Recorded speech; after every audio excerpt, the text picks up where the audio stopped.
स्वागत है आप सबका राजनीति के इस अखाड़े में। मेरा नाम है अजय सेतिया।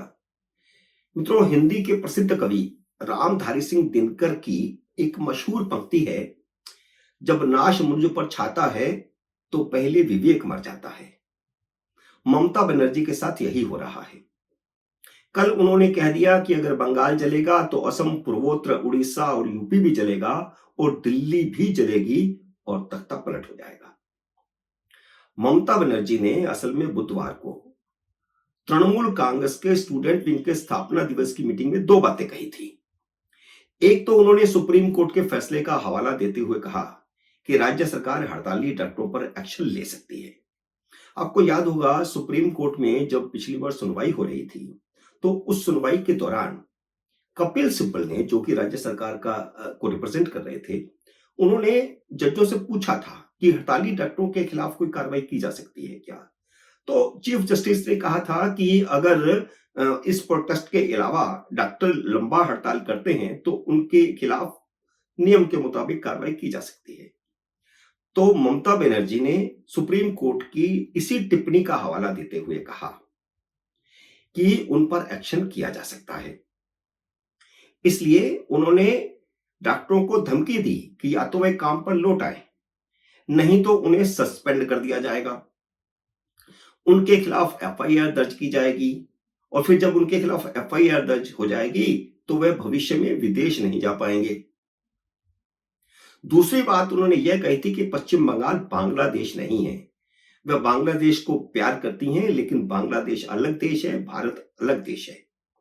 और अगर बंगाल जलेगा तो असम, पूर्वोत्तर, उड़ीसा, यूपी और दिल्ली भी जलेगी और हम तुम्हारा तख्ता पलट देंगे।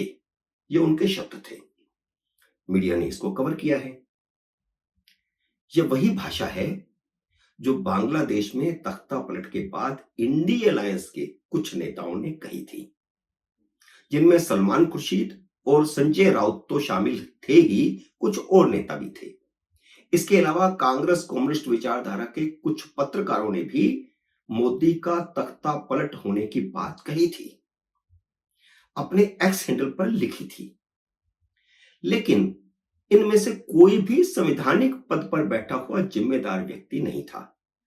सलमान खुर्शीद पूर्व मंत्री रहे हैं, लेकिन अभी वे किसी संवैधानिक जिम्मेदारी में नहीं है।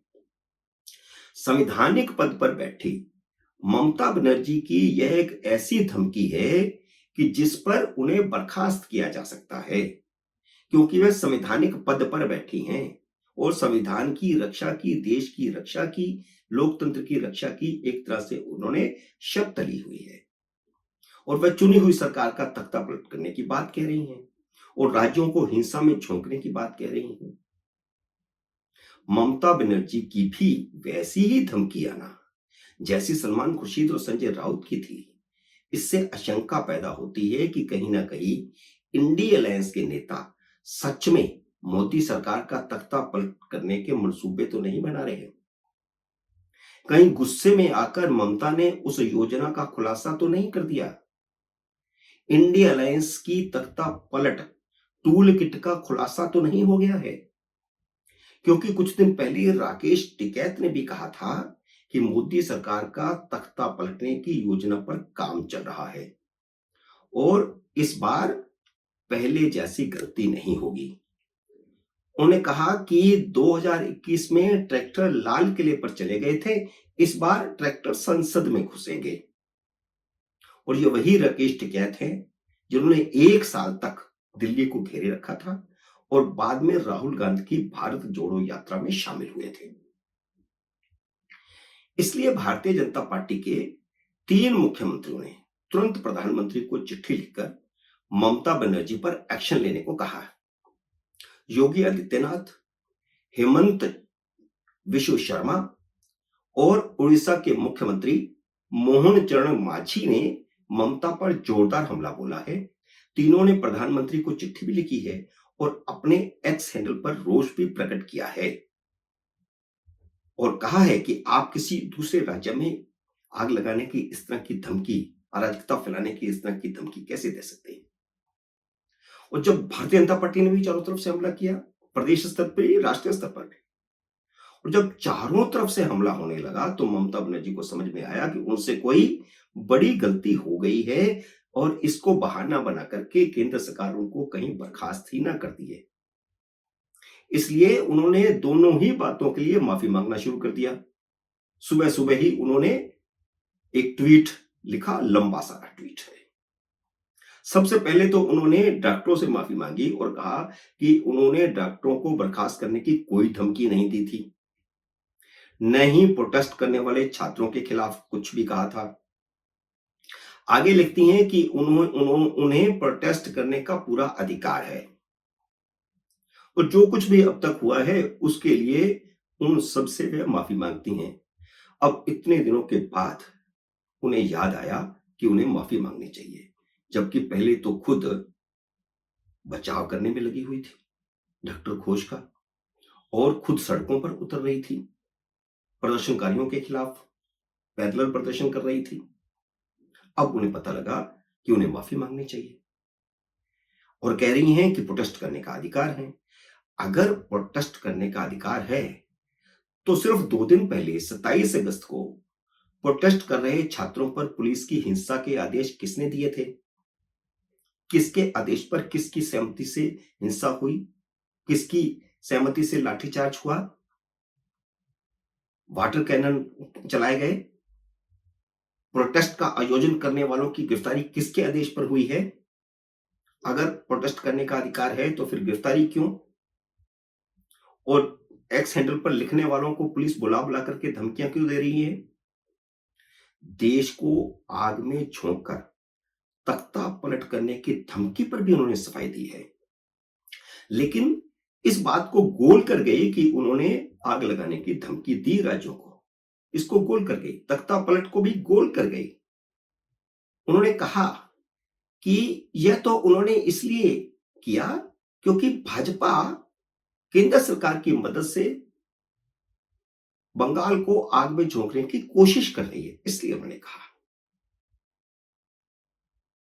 क्योंकि अब उन्हें एहसास हुआ या उन्हें किसी ने समझाया कि संविधान की शपथ लेकर उन्होंने शब्द का उल्लंघन किया है, इसलिए वे डर गई, इसलिए सफाई दे रही हैं। जिस संविधान को हाथ में लेकर मोदी पर हमले बोल रहे थे, उसकी धज्जियां तो उन्होंने खुद उड़ा दी, इसलिए सफाई दी कि वह तो सिर्फ भाजपा के खिलाफ बोली थी, क्योंकि वह केंद्र सरकार की मदद से बंगाल में लोकतंत्र की हत्या करके अनारकी फैलाना चाहते हैं, इसलिए उन्होंने अपनी चिंता जताई थी। वह भूल गई या छुपाना चाहती है या यह कहना चाहती हैं कि मीडिया गलत रिपोर्टिंग कर रहा है। उन्होंने ऐसा नहीं कहा कि असम, पूर्वोत्तर, उड़ीसा और यूपी में भी आग लगेगी और दिल्ली का तख्ता पलटा जाएगा। अब इस धमकी से वे पीछे हट रही हैं, जबकि सारे मीडिया में यह पूरा हूबहू आया है कि उन्होंने क्या क्या कहा था। लेकिन इस बीच बंगाल में एक घटना और हुई है। बंगाल पुलिस ने यह दावा करते हुए 5 लोगों को गिरफ्तार किया है कि ममता बनर्जी का तख्ता पलटने की योजना पर काम कर रहे थे।